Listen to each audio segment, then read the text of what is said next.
They say a hospital room is the safest place on earth, a sanctuary of healing, white walls and hushed voices.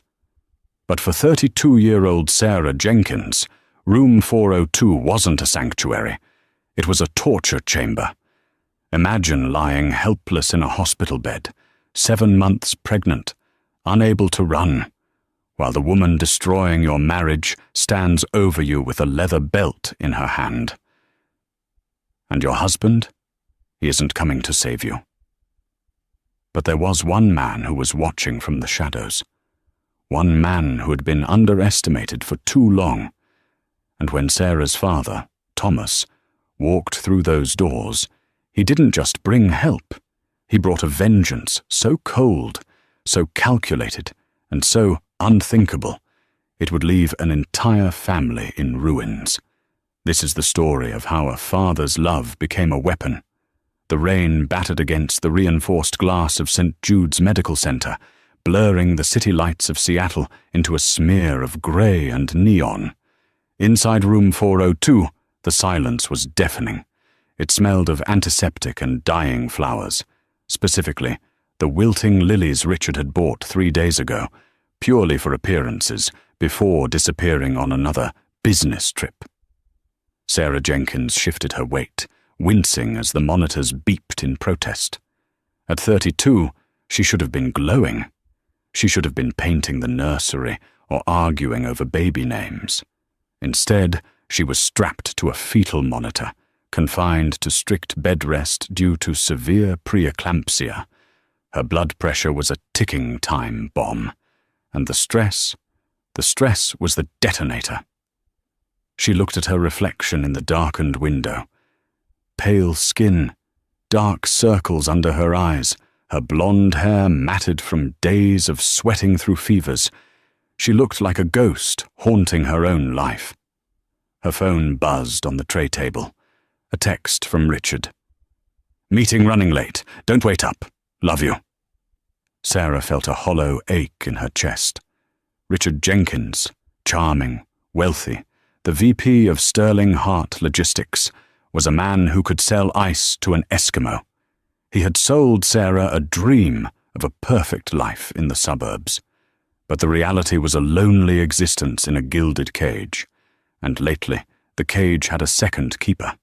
The door to her hospital room didn't just open, it swung wide with an air of entitlement. Sarah's heart hammered against her ribs, setting off the high-rate alarm on the monitor for a brief second. It wasn't a nurse. It wasn't Richard. It was Jessica Sterling. At 26, Jessica was everything Sarah currently wasn't. Vibrant, dangerous, and dripping in expensive labels. She wore a trench coat that cost more than Sarah's first car, and her red heels clicked aggressively against the linoleum floor. She was the daughter of the CEO of Richard's company. She was the business trip. She was the reason Richard was never home. "Well, well," Jessica purred, closing the door behind her with a definitive click. She didn't lock it, but the weight of her presence filled the room like toxic gas. "Look at you. You look quaint." "Jessica," Sarah whispered, her hand instinctively going to her swollen belly. "What are you doing here? If the nurses see you..." "The nurses are busy with a multi-car pile-up in the ER." "No one is coming, sweetie," Jessica said, walking to the foot of the bed. She picked up Sarah's chart, flipping through it with mock interest. High blood pressure. Risk of seizure. Tisk, tisk. "You're broken, Sarah. Richard needs a woman, not an incubator that's malfunctioning." "Get out," Sarah said, though her voice shook. "I'll call security." Jessica laughed, a sharp, brittle sound. She tossed the chart back onto the bed, hard enough that it hit Sarah's shin. "Call them. Tell them Richard's boss's daughter is visiting. See who they believe. I'm just a concerned friend, checking on the poor, sickly wife." She stepped closer, invading Sarah's personal space. Sarah could smell her perfume, a heavy, musky scent that she had smelled on Richard's shirts for months. It was the scent of betrayal. "Richard is leaving you, you know," Jessica said, her voice dropping to a conspiratorial whisper. "He's just waiting until the thing comes out. He doesn't want the bad PR of dumping a pregnant wife. But once that baby is born, you're out. The house, the money, the status, it's mine." "He loves me," Sarah lied, tears pricking her eyes. "He's my husband." "He's my pet," Jessica corrected, her eyes flashing with malice. "And frankly, I'm tired of sharing my toys. You're taking too long to let go, Sarah. You're clinging. It's pathetic." Sarah reached for the call button, desperate for anyone to intervene. Jessica's hand shot out, grabbing Sarah's wrist with surprising strength. Her manicured nails dug into Sarah's soft skin, leaving crescent-shaped red marks. "Don't," Jessica warned, her smile vanishing. "I'm not in the mood for noise." Sarah gasped, pulling her arm back, but she was weak from the medication and the bed rest. She was trapped, a prisoner in a room designed to save her life. The atmosphere in the room shifted from uncomfortable to terrified. Outside, thunder rolled, shaking the window pane, mirroring the storm brewing inside the private suite. Jessica let go of Sarah's wrist, looking at her own nails as if checking for dirt. Then she began to unbuckle her trench coat. Underneath, she wore a tight black dress, cinched at the waist with a thick designer leather belt. It wasn't a fashion statement. It was heavy, wide, and adorned with a large, silver buckle. "You know what Richard told me last night?" Jessica asked casually, her fingers playing with the buckle. "He said you used to be fun, that you used to have a spark. Now, you're just heavy baggage. Please, Jessica." "My blood pressure," Sarah pleaded, feeling the throbbing in her temples. The monitor was ticking faster now. Beep, beep, beep, beep. "You're hurting the baby." "The baby?" Jessica sneered. "That thing is the only reason he's still tethered to you. If it weren't for that..." She trailed off, her eyes darkening. Slowly, deliberately, Jessica undid the belt around her waist. She pulled it through the loops with a hiss of leather sliding against fabric. She doubled it over in her hand, the leather cracking loudly in the quiet room. Sarah's eyes widened in horror. "What are you doing?" "I'm teaching you a lesson about hierarchy," Jessica said. "You think because you have a ring, you have power. You have nothing. You are nothing." Jessica stepped to the side of the bed. The bed rails were up, but they were low enough for her to reach over. Crack! Jessica snapped the belt against the metal railing, a warning shot that made Sarah flinch so hard she pulled the IV line in her arm. "Please!" Sarah screamed, but her voice was thin, raspy. "Shut up!" Jessica hissed. She swung the belt. It struck Sarah across the upper arm, the leather biting into the exposed skin below her hospital gown sleeve. Sarah cried out, a sharp, guttural sound of shock and pain. The burning sensation was immediate. "Richard isn't coming!" Jessica yelled, swinging again.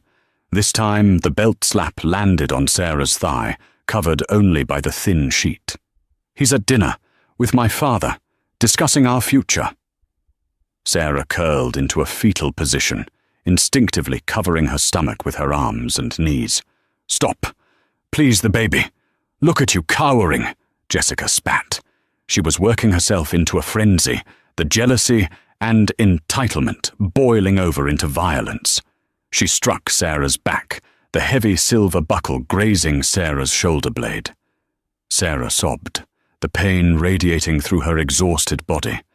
She felt completely abandoned. The world had shrunk to the stinging slap of leather and the hateful eyes of the woman replacing her. Every strike felt like it was erasing a piece of her humanity. "You will sign the divorce papers the second you are discharged," Jessica commanded, breathing heavily, her face flushed with the exertion of her cruelty. She raised the belt for another strike. "And you will give him full custody. Do you hear me? You aren't fit to be a mother. You can't even protect yourself."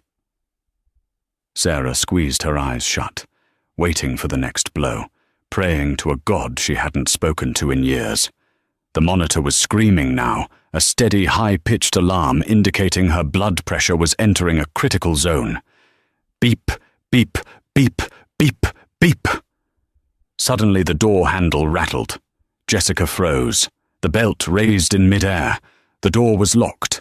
Jessica must have turned the latch when Sarah wasn't looking. "Sarah? Honey?"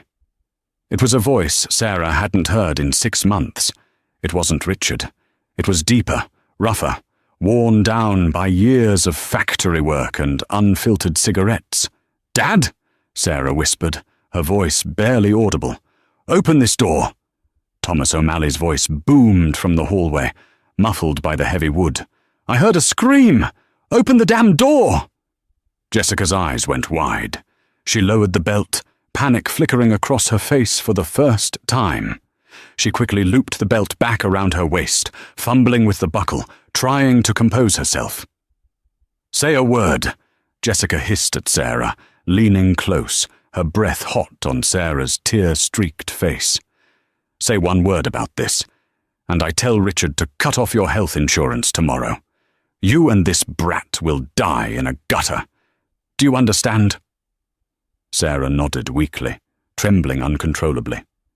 She was broken. Jessica smoothed her hair, plastered a fake, concerned smile on her face, and unlocked the door. Thomas O'Malley stood in the doorway. He was a bear of a man, even at 62. He wore a faded flannel shirt and work boots that had seen better days. His face was weathered, carved from granite, but his eyes, usually kind, were currently scanning the room with the precision of a hawk. He looked at Jessica, taking in her flushed face and the slightly askew belt. He looked at Sarah, curling in the bed, sobbing, holding her arm where a red welt was already rising. "Who are you?" Thomas growled, stepping into the room. He didn't move fast, but he took up all the space. "I'm a friend of Richard's," Jessica said, her voice dripping with artificial sweetness, though her hands were shaking slightly. "Sarah was just having an episode. The hormones, you know. I was trying to calm her down." Thomas didn't look at Jessica. He walked straight to his daughter's side. He saw the red mark on her arm. He saw the terror in her eyes, the kind of terror a daughter should never feel. He gently touched Sarah's hair. "Did she hit you, Sarah?" Sarah looked at Jessica, who was glaring at her from behind Thomas's back, mouthing the word insurance. "No, Dad," Sarah sobbed, lying through her teeth to save her baby. "I fell. I tried to get out of bed, and I fell." Thomas went still. He looked at the bed rails. They were up. It was impossible to fall out of bed with the rails up. He turned slowly to face Jessica. He didn't yell. He didn't rage. He just stared at her with a cold, terrifying calm. "You'd best leave," Thomas said quietly, "before I forget that I don't hit women." Jessica scoffed, regaining her composure as she realized Sarah wouldn't rat her out. "Fine, I have better places to be anyway. Richard is waiting." She strutted out of the room, bumping Thomas's shoulder as she passed. Thomas watched her go. He waited until the click of her heels faded down the hallway. Then he looked back at his daughter, his heart breaking into 1,000 pieces. He knew she was lying. He knew exactly what was happening. And Thomas O'Malley, the man who had been pushed out of his daughter's life by a snobbish son-in-law, decided right then and there that playing nice was over. He reached into his pocket and pulled out his old cracked smartphone. He tapped the screen. The recording app was still running. He had started it the moment he heard the yelling from the hallway. He had the sound of the belt. He had the threats. He had it all. "It's okay, Bear," Thomas whispered, using her childhood nickname. "Daddy's here, and I'm going to burn their whole world down." The hours following the incident with the belt dragged on like a slow-motion nightmare. Sarah lay in the dark, the rhythmic whoosh-click of the mechanical blood pressure cuff, the only sound marking the passage of time. Her arm throbbed where the leather had bitten into her skin, a deep purple welt already forming, hidden beneath the sleeve of her gown. But the physical pain was a dull ache compared to the agonizing fear that gripped her heart. Thomas sat in the uncomfortable vinyl recliner in the corner, feigning sleep. His eyes were closed, his breathing deep and even, but his mind was racing at 100 miles an hour. He hadn't left her side. Every time a nurse came in to check Sarah's vitals, Thomas's eyes would slit open, just a fraction, watching like a guard dog. He had the recording. It was saved, backed up to a cloud account his niece had set up for him years ago, and sent to his own email. But a recording wasn't enough. Not against people like Richard Jenkins and Jessica Sterling. They had lawyers who cost more per hour than Thomas made in a month. They could spin this. They could claim it was doctored, or that Jessica was acting in self-defense against a hysterical, pregnant woman. Thomas needed more. He needed to dismantle them. It was 8:15 a.m. when Richard finally arrived. He breezed into the room, carrying a Starbucks cup and a tablet, bringing a gust of cold air and the scent of expensive cologne mixed with stale tobacco. He looked fresh, clean-shaven, wearing a suit that hugged his shoulders perfectly. There was no guilt in his eyes, only inconvenience. "You're still here?" Richard asked, stopping short when he saw Thomas in the corner. Thomas sat up slowly, stretching his stiff back. "Good morning to you too, Richard." "Yes, I'm still here. Someone has to be." Richard sneered, a subtle curling of his lip that vanished as quickly as it appeared. He turned his attention to Sarah. He didn't kiss her. He didn't ask how the baby was. He walked to the side of the bed, the side where the bruise was hidden, and tapped the footboard. "I got a call from Jessica," Richard said, his voice devoid of warmth. "She was incredibly upset, Sarah.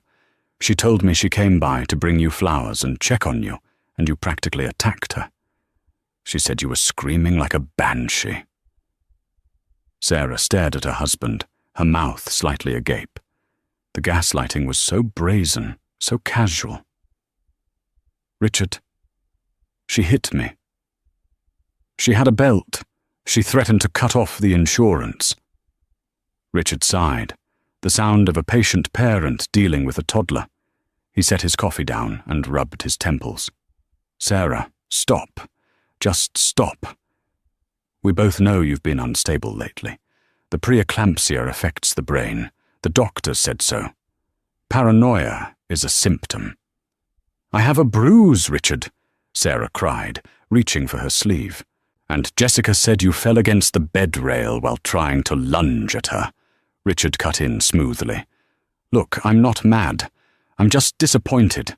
Jessica is the daughter of the man who signs my paychecks.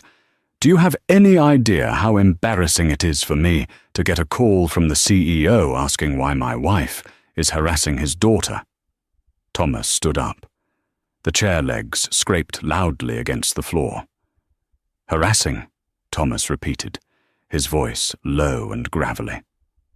"Is that what they call it now?" Richard turned to his father-in-law, his expression hardening. "Thomas, I appreciate you sitting with her, but this is a private marital matter. I think it's time you went home. You smell like sawdust and old cigarettes. It's not good for the sterile environment." "I'm staying," Thomas said, crossing his arms. "No, you're not," Richard said, pulling a folded envelope from his inner suit jacket pocket. He tossed it onto Sarah's bedside table. "Because Sarah and I have legal matters to discuss. Private matters." Sarah looked at the envelope. "What is that?" "It's a liability waiver," Richard lied smoothly, though his eyes didn't meet hers. And a temporary separation agreement, just until the baby is born. I think we need space. Your behavior toward Jessica was the last straw, Sarah. I can't live with this drama while I'm trying to secure the VP position. I've arranged for you to stay at a specialized care facility after the birth. Better for everyone. You're sending me away? Sarah whispered, tears spilling over. You're kicking me out? I'm managing a crisis, Richard corrected. Now, sign the papers. It authorizes me to manage our joint assets while you're incapacitated. Thomas stepped forward, his large hand clamping down on the envelope before Sarah could even reach for it. She's not signing anything, Thomas said. Richard's face turned red. Excuse me? That is my wife. Those are our assets. You have no business interfering, old man. She's medicated, Thomas said, his voice steady. She's under duress, and she's not signing a damn thing until a lawyer looks at it. A lawyer that isn't on your payroll. Richard laughed, a harsh, barking sound. A lawyer? With what money, Thomas? You going to pay for a retainer with your pension? Sarah doesn't have a dime that isn't mine. If she doesn't sign this, I freeze the accounts. I stop paying the mortgage on your little house in the country. Did you forget I own the note on that, too? It was a low blow. Years ago, when Thomas's wife got sick, Richard had offered to buy Thomas's house and lease it back to him to help with medical bills. It was a leverage play Richard had been holding in his back pocket for 5 years. Sarah looked at her father, panic rising. Dad, don't! He'll do it! He'll throw you out! Thomas looked at Richard. He saw the arrogance, the smug certainty that money could buy obedience. He saw a man who thought he was a god because he wore a Rolex. Do it, Thomas said softly. Richard blinked. What? Freeze the accounts, foreclose on my house, Thomas said, leaning in close enough that Richard had to step back. But she isn't signing that paper today. Richard clenched his jaw, his eyes darting between Sarah and Thomas. He sensed a shift. He didn't like shifts. He liked control. Fine, Richard spat. He snatched the envelope back. You have 24 hours, Sarah. If you don't sign this by tomorrow morning, I'm cutting you off. And when that baby comes, I'll have social services take it so fast your head will spin. I'll prove you're mentally unstable, and I'll have plenty of witnesses. He turned on his heel and stormed out of the room, slamming the door so hard the glass pane rattled. Sarah dissolved into sobs, burying her face in her hands. Dad, what have you done? We can't fight him. He's too powerful. Thomas turned to his daughter. The look on his face had changed. The weary, beaten-down look was gone. In its place was a cold, calculating resolve that Sarah hadn't seen since he was a union rep during the steel strikes of the 90s. He's not powerful, Sarah, Thomas said, reaching for his coat. He's just loud, and loud men always make mistakes. Where are you going? Sarah asked, terrified. I have some errands to run, Thomas said, checking his pocket to ensure the recording was safe. You rest. The nurses know not to let him or Jessica back in without calling security. I spoke to the charge nurse while you were sleeping. I told her he threatened you. She's on our side. Dad, please be careful, Sarah wept. Careful got us here, Thomas muttered as he opened the door. It's time to be something else. Thomas didn't go home. He didn't go to a lawyer. He drove his battered 2012 Ford F-150 straight to the wealthy enclave of Bellevue, where Richard and Sarah lived in a sprawling, modern mansion that looked more like a museum than a home. He knew Richard wouldn't be there. Richard would be at the Sterling Hart offices, doing damage control with Jessica, spinning their narrative. They wouldn't expect Thomas to go on the offensive. They thought he was just a dumb factory worker who would go home and cry about his mortgage. Thomas pulled into the driveway. He didn't have a key to the front door. Richard had changed the locks months ago for security, but he knew the code to the garage keypad.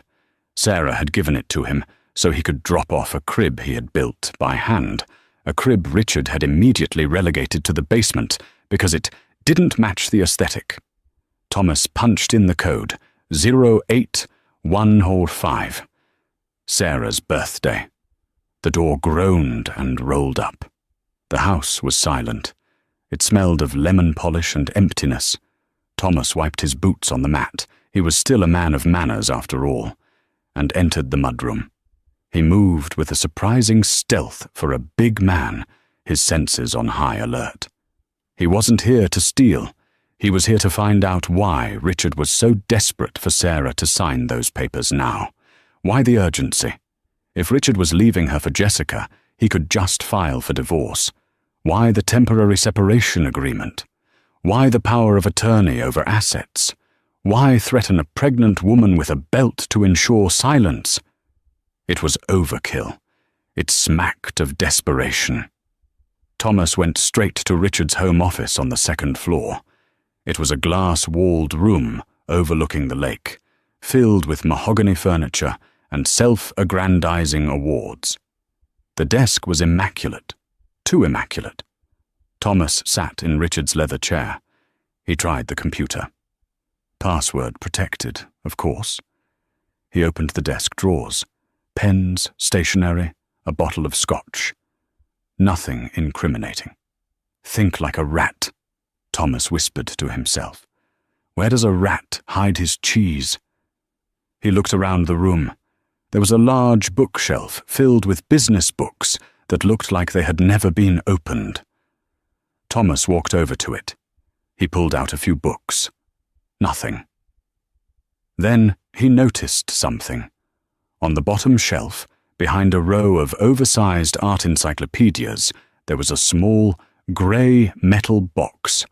It wasn't a safe, just a fireproof lockbox. Thomas pulled it out. It was locked with a key. Thomas didn't have the key, but he did have a multi-tool in his pocket and 30 years of experience fixing jammed machinery. He jammed a flathead screwdriver into the cheap lock mechanism and twisted with brute force. The metal groaned and popped open. Inside, there were no stacks of cash or diamonds. There were just file folders. Thomas opened the first one. It was a bank statement. But not for Richard Jenkins. It was for Sarah Jenkins Consulting LLC. Thomas frowned. Sarah didn't have a consulting company. She had been a kindergarten teacher before the pregnancy complications.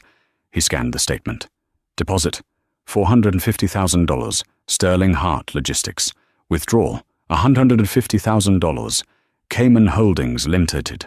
Withdrawal, $200,000, JS Private Account, JS Jessica Sterling.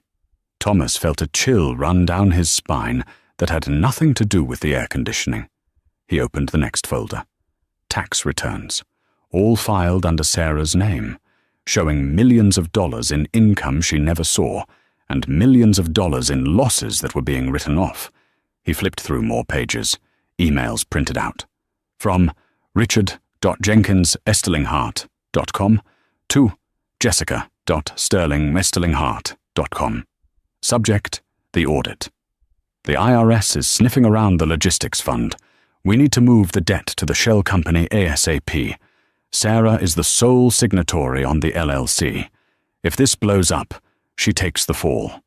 We need her to sign the power of attorney so we can backdate the transfers. Once the debt is pinned on her, we file for divorce. She goes to prison for embezzlement. We keep the clean assets. Thomas's hands shook. It wasn't just adultery. It wasn't just abuse. It was a setup, a masterclass in corporate framing. They had been using Sarah's identity for years, likely forging her signature to siphon money out of Jessica's father's company.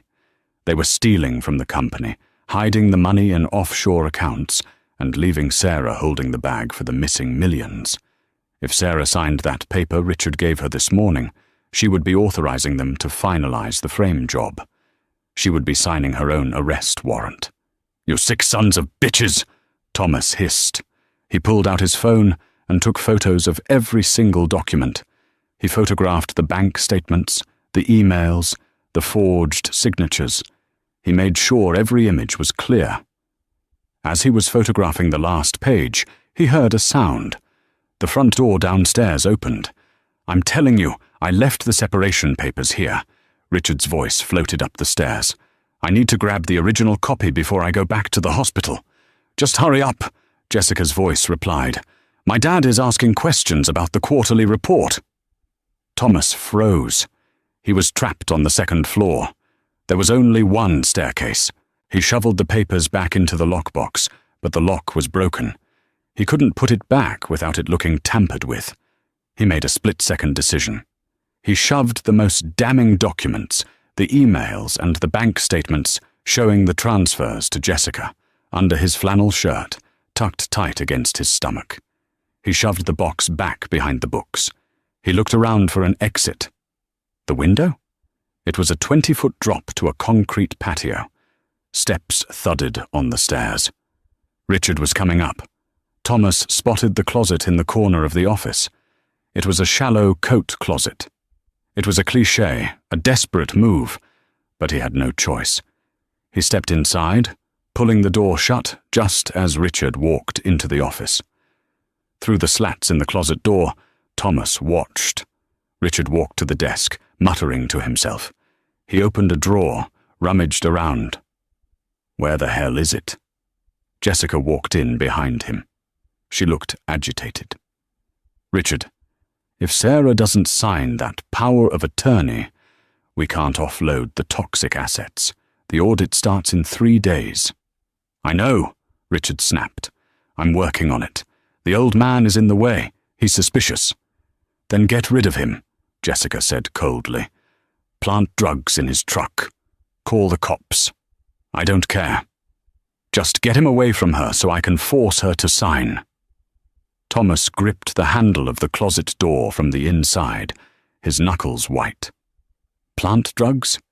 These people had no bottom. "I found it," Richard said, pulling a file from his briefcase, which he had apparently left on the chair.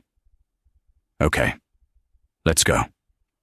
We need to get back to the hospital before visiting hours end. I'm going to tell Sarah that if she signs, I'll pay off her father's mortgage immediately. That should buy her cooperation." "And if she still refuses?" Jessica asked. Richard paused. He looked out the window, staring right at the spot where Thomas's truck would have been if he hadn't parked it down the street to avoid being seen. "Then we take the gloves off," Richard said, darker than before. "We induce labor. Complications happen. If she dies in childbirth, the debt dies with her estate, and we still get the money." Thomas almost kicked the door open right then and there to strangle him. The rage was a physical thing, a hot iron in his gut. If she dies, they weren't just thieves. They were willing to be murderers. Richard and Jessica turned and left the room. Thomas waited, counting the heartbeats thumping in his ears. He heard their footsteps fade. He heard the front door close. He heard Richard's Porsche rev and peel out of the driveway. Thomas stumbled out of the closet, sweat pouring down his face. He felt sick. He felt terrified. But mostly, he felt a surge of adrenaline. They had made a mistake. They had underestimated the old man. Thomas pulled the stolen documents out of his shirt. He looked at them, his hand steady now. "You want to play dirty?" Thomas whispered to the empty room. "Okay, Richard. Let's play." He didn't go back to the hospital immediately. He knew he needed reinforcements. He needed someone who understood the law, someone who wasn't afraid of Sterling Hart. He needed the bulldog. Thomas walked out of the house, locking the garage behind him. He got into his truck and dialed a number he hadn't called in 10 years. "Frank?" Thomas said when the line connected. "It's Thomas O'Malley. Yeah, I know it's been a while. Look, I need a favor. A big one. Are you still practicing criminal law? Good. Meet me at the diner on 4th. And Frank, bring a audio recorder and maybe a bodyguard. The war had just begun, and Thomas was bringing the heavy artillery. The diner on 4th Street was a relic of a bygone era, a place where the coffee was strong enough to strip paint and the vinyl booths were patched with duct tape. It was the kind of place where men like Thomas O'Malley felt at home, and men like Richard Jenkins wouldn't be caught dead. Frank the Bulldog Marino sat opposite Thomas, reading glasses perched on the end of his nose. Frank was 70, balding, and wore a suit that was 10 years out of style, but his mind was as sharp as a razor. He had represented Thomas's union for 30 years, burying corporate lawyers under mountains of paperwork and precedent. Frank tapped the stack of photos on the table. You know what this is, Tom? Theft, Thomas said, stirring his black coffee. It's more than theft, Frank corrected, his voice low. This is RICO territory, racketeering, conspiracy, wire fraud. And if what you heard in that closet is true, about them wanting Sarah to die in childbirth, it's conspiracy to commit murder. They're setting your daughter up as the fall guy for an embezzlement scheme that looks to be in the ballpark of $5 million. Thomas's hand clenched around his coffee mug until his knuckles turned white. Richard said they're coming back tonight. They want her to sign the power of attorney. If she signs that, she admits guilt for the shell company, doesn't she? Essentially, Frank nodded. She validates the existence of the company and takes responsibility for the assets, which are actually debts. Richard and Jessica walk away clean with the cash they siphoned, and Sarah goes to federal prison for a decade. Or worse, she dies, and the investigation dies with her.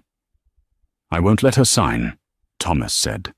No, Frank smiled, a grim, predatory expression that explained his nickname. She has to sign. Thomas blinked. What? If we go to the cops now with just photos of documents, Richard claims they're forgeries. He claims you're a disgruntled father-in-law. He has high-priced lawyers who will bury this in discovery for years, Frank explained, leaning in over his pancakes. To nail a guy like Richard, you can't just show the gun. You have to catch him pulling the trigger. You want me to use my daughter as bait? Thomas asked, his voice rising dangerously. I want you to trap a rat, Frank said calmly. We need a confession. We need him to state, on record, why she is signing it. We need him to admit the scheme when he thinks he's safe. And then, we drop the hammer.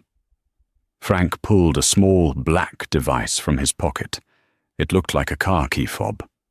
This is a localized transmitter, Frank said. High fidelity.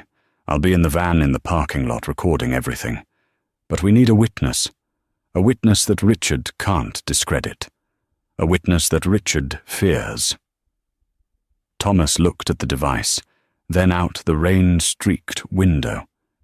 He thought about Sarah, hooked up to machines, terrified and alone. He thought about the belt striking her skin. He thought about the grandson he hadn't met yet.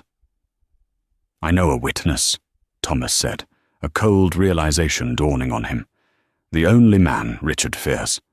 Who? Arthur Sterling, Thomas said. Jessica's father, the CEO they're stealing from. Frank raised an eyebrow. That's a Hail Mary, Tom. You think the CEO is going to believe a factory worker over his own daughter and his VP? Arthur Sterling is a hard man, Thomas said, standing up and throwing a $20 bill on the table. But he built that company from the ground up. He hates thieves more than he loves his family. I met him once, at the company picnic years ago. He looked me in the eye and shook my hand. He respects grit. I'm going to call him. And if he doesn't come? Frank asked. Then I kill Richard myself, Thomas said simply. Back at the hospital, The atmosphere was suffocating. Sarah's blood pressure had spiked again, 170 over 110. The doctors were discussing an emergency C-section if it went any higher. She was on magnesium sulfate now to prevent seizures, which made her feel hot, flushed, and foggy. Thomas entered the room quietly. He looked at his daughter. She looked so small in the bed. "Dad?" She slurred slightly, the medication taking its toll. "Did you find a lawyer?" "I did," Thomas said, pulling a chair close to her ear. "Listen to me, Sarah. I need you to do something very hard. I need you to trust me more than you've ever trusted anyone." He explained the plan. He told her about the stolen money. He told her about the conversation in the closet, leaving out the part about them wanting her to die, to spare her the panic. He told her she had to pretend to give up. "You want me to let them win?" Sarah whispered, tears leaking from her eyes. "I want you to lure them into the kill zone," Thomas whispered back, kissing her forehead. "Richard is coming at 7 or so p.m. I need you to cry. I need you to beg. And then I need you to pick up the pen." Sarah nodded, her jaw setting with a surprising strength. "He hit me with a belt, Dad. He let her do it." "I know," Thomas said, his voice cracking. "And tonight, he pays for every mark." Thomas stepped out into the hallway. He took a deep breath and dialed the number for Sterling Hart Logistics. He navigated the automated menu until he reached the executive assistant line. "Mr. Sterling's office," a crisp voice answered. "My name is Thomas O'Malley," Thomas said, his voice commanding. "I am Sarah Jenkins' father. I have evidence that Richard Jenkins and Jessica Sterling are embezzling millions from your company. I'm at St. Jude's Hospital, room 402. They are arriving at 7 p.m. to finalize the fraud. If Mr. Sterling wants to save his company, he needs to be in that room. If not, I go to the press at 8 p.m. He hung up before the assistant could argue. It was the biggest bluff of his life. He didn't have the press. He barely had a plan. But he had the truth. Now he just had to wait. 7 p.m. arrived with the punctuality of a funeral procession. The rain had stopped, leaving a heavy, humid silence over the city. Inside room 402, the lights were dimmed. Sarah lay propped up on pillows, looking every bit the broken victim Richard wanted her to be. Thomas stood by the window, staring at the parking lot, his silhouette framed by the city lights. The door opened.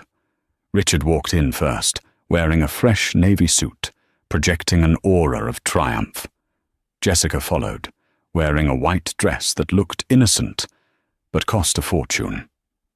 Behind them trailed a short, nervous-looking man with a briefcase, the notary. "Good evening," Richard said, his voice smooth. "I see you're both still here. Good, let's make this quick." Sarah looks tired. "She is tired," Thomas said, not turning around. "She's ready to sign, Richard. We want it over with." Richard exchanged a smirk with Jessica. The old man had folded. Money always won. "Excellent," Richard said. He snapped his fingers, and the notary scurried forward, placing the documents on the tray table over Sarah's lap. "It's standard procedure, Sarah. Power of attorney. It just lets me handle the bills and the investments while you recover." Sarah looked at the papers. Her hands trembled, partly from the magnesium, partly from rage. "And the house?" she asked, her voice weak. "You promised to pay off Dad's mortgage." "I have the check right here," Richard said, patting his pocket. "Signed and ready. As soon as you sign, your dad is debt-free." "And the baby?" Sarah asked. "You won't take him?" Jessica stepped forward, resting a hand on Richard's shoulder. "Oh, honey, we don't want to take the baby. We just want you to get well. Richard and I will help co-parent, of course.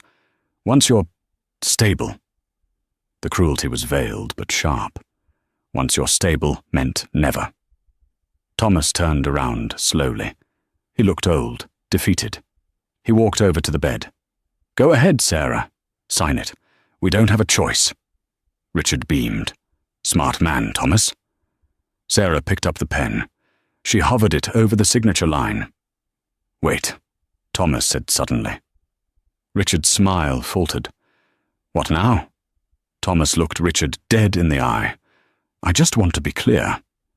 Once she signs this, she takes full responsibility for Sarah Jenkins Consulting LLC, right?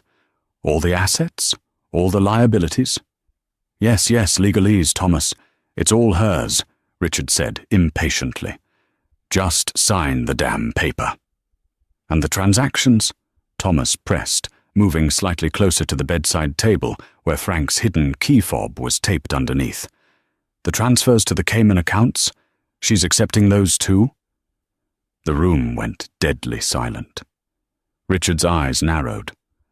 "What do you know about Cayman accounts?" "I saw the mail," Thomas lied. "I just want to make sure my daughter isn't signing up for debt." Jessica laughed, a nervous titter. "It's profit, you old fool. It's tax optimization. Sarah is going to be rich. Just sign it." "So, the $5 million moved last week was profit?" Thomas asked. Richard stepped forward, his face darkening. "You've been snooping. It doesn't matter. Yes, it's profit. Yes, it's hers. If she doesn't sign, I burn your house down, Thomas. I ruin her. I take the kid. Do you understand? Sign the paper, or I destroy this family." "I think that's clear enough." A deep, baritone voice boomed from the bathroom door. Richard and Jessica spun around so fast that Jessica nearly tripped in her heels. Standing in the doorway of the ensuite bathroom was Arthur Sterling. The CEO of Sterling Hart Logistics was a giant of a man, even in his late 60s. He had silver hair, eyes like flint, and a presence that sucked the oxygen out of the room.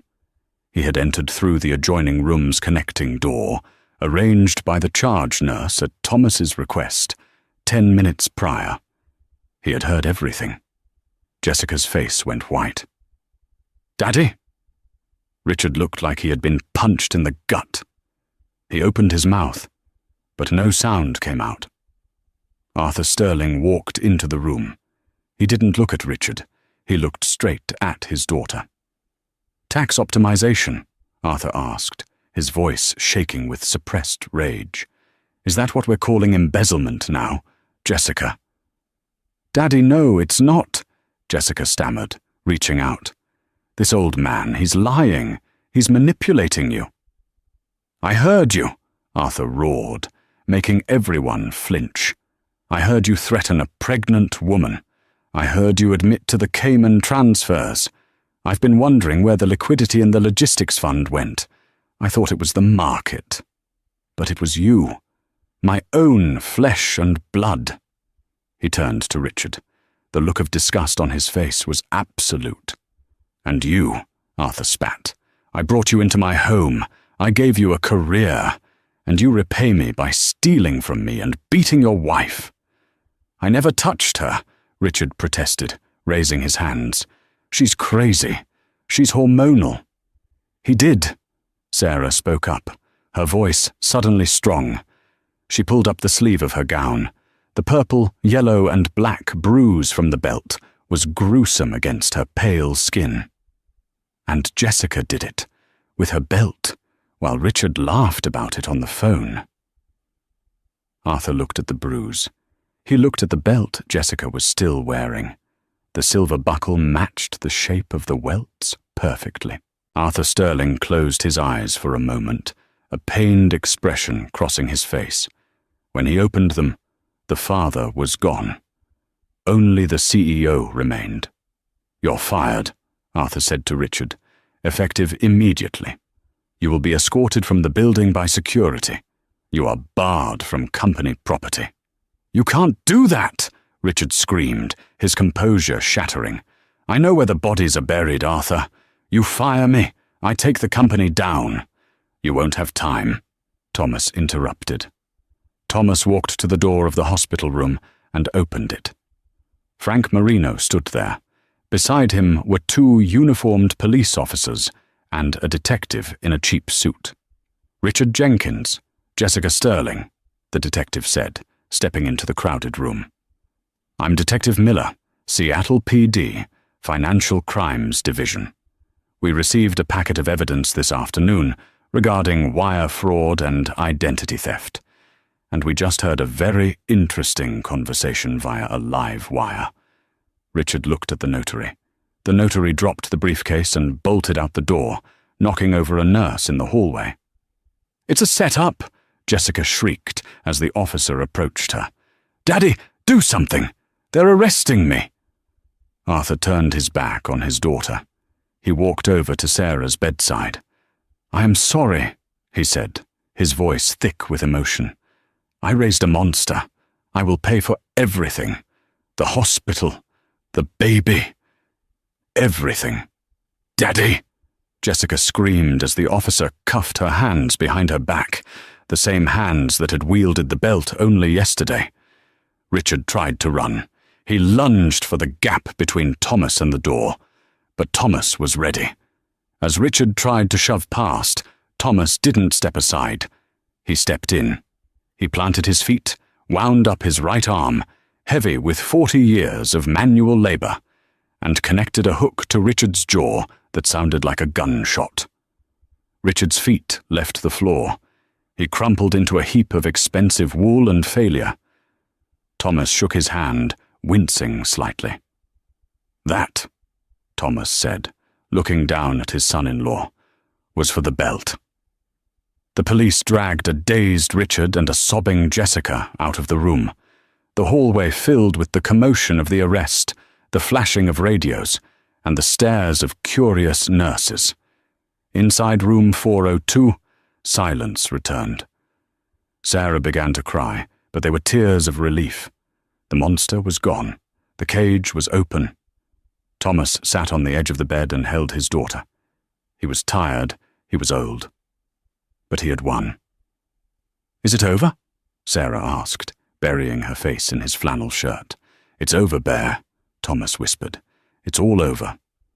But as the adrenaline faded, the monitors began to beep again. Faster, more urgent. Beep, beep, beep, beep, beep. Sarah gasped, clutching her stomach. "Dad, something's wrong. It hurts. It really hurts." The stress of the confrontation had been too much. The adrenaline dump had triggered the one thing they were trying to avoid. The monitors shrieked a continuous red alert. A seizure. "Nurse!" Thomas screamed, panic seizing his heart again. "Help! Something's wrong!" Doctors swarmed the room. "Code Blue! She's seizing! Get the crash cart! Prep the OR for emergency C-section! Stat!" Thomas was shoved back against the wall as the medical team took over. He watched them wheel Sarah's bed out of the room at a run. "Save her!" Thomas yelled after them. "Please, just save her!" He stood alone in the empty room, the scattered papers of the power of attorney lying on the floor like trash. He had defeated the villains, but the cost might have been too high. The real fight, the fight for life, was just beginning. The hallway outside the operating room was a purgatory of white walls and fluorescent hums. Time didn't move in a straight line here. It was measured only by the erratic thumping of Thomas O'Malley's heart. Beside him sat Arthur Sterling.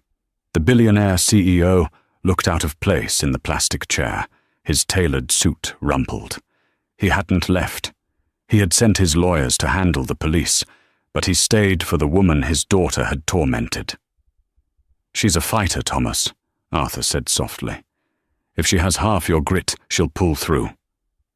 The double doors swung open. A surgeon in blue scrubs stepped out. Thomas was on his feet instantly. "She's stable," the surgeon said, pulling down his mask. Thomas felt his knees buckle with relief, Arthur reaching out to steady him. It was close, a placental abruption. But the baby, it's a boy. 4 pounds, 6 ounces. He's in the NICU, but he came out kicking. Thomas let out a sob. a raw sound of pure release. Hours later, Sarah woke to the rhythmic, calm beeping of a monitor. The room was dim, the rain against the window no longer threatening, but cleansing. "Dad!" she rasped. Thomas was there instantly. "I'm here, Bear. The baby is fine. He's beautiful."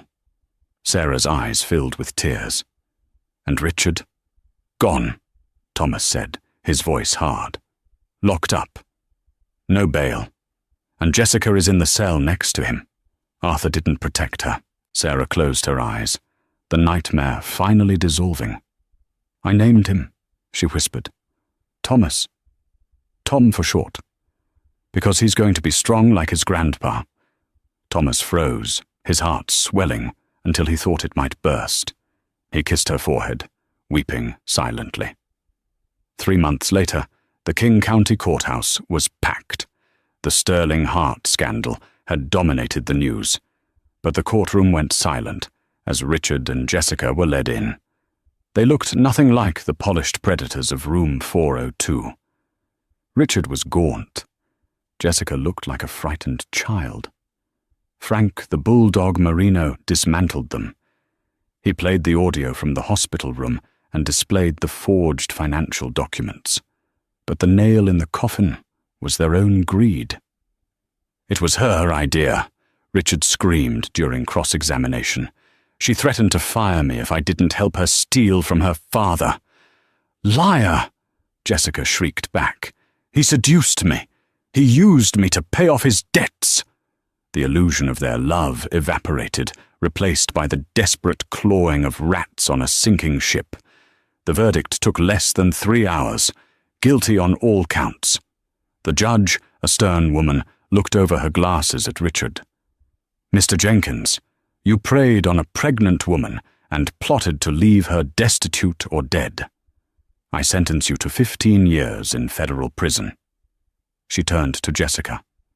"And you, Ms. Sterling, for your cruelty and theft, are sentenced to 10 years. As the bailiffs hauled them away, Richard looked back at the gallery. He locked eyes with Sarah, who sat holding baby Tom. She didn't look away. She just held her son tighter. She had won. 6 months later, the summer sun set over the O'Malley house. It was a modest home, but it was fully paid off, courtesy of Richard's liquidated assets. Thomas sat on the porch, watching Sarah rock baby Tom. A black car pulled up, and Arthur Sterling stepped out, carrying a box of pastries. He wasn't the CEO anymore. He had stepped down to focus on ethics and, surprisingly, being a grandfather figure. "He's getting big," Arthur said, taking a seat. "I finalized the trust fund today. For his education." "Thank you, Arthur." Sarah smiled. Thomas took a sip of lemonade, looking at the scene. The fear that had consumed him in that hospital room felt like a lifetime ago. "You know," Thomas said, leaning back, "they thought money gave them power. They thought they could break us." Sarah reached over and squeezed her father's hand. "They forgot one thing, Dad. Family isn't about whose name is on the building.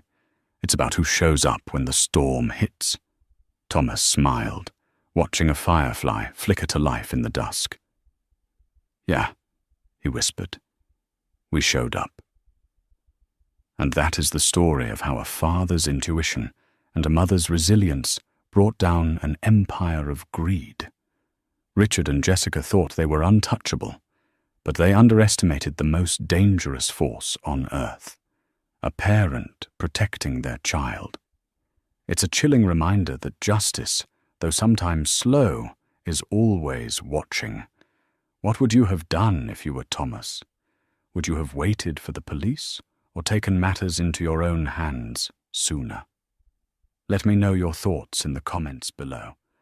I read every single one. If this story moved you, please hit that like button. It really helps the channel grow. And if you want more true-to-life dramas about justice and redemption, make sure to subscribe and ring the bell so you never miss a story. Until next time, stay safe.